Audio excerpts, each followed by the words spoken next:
প্রিয় গাইস, আসসালামু আলাইকুম।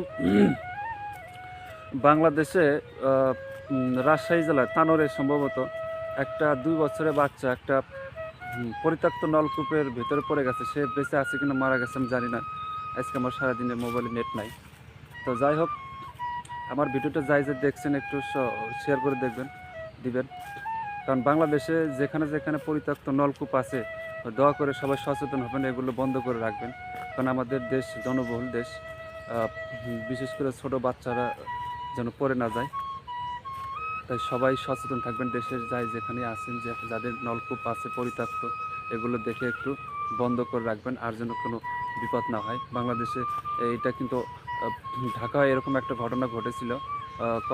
সম্ভবত 16-17 সালে একটা বাচ্চা কিন্তু পরিত্যক্ত নলকূপে পড়ে গেছিলো। সে বাচ্চা সব মারা গেছে গা। আর রাজশাহীর এই ঘটনাটা এখনও জানা যায়নি। আজকে আমার সারাদিন নেট নাই, গতকাল রাত্রে আমি দেখছি। এখন কি অবস্থা জানি না। তো যাই হোক, সবাই ভালো থাকবেন, সবাই সচেতন থাকবেন।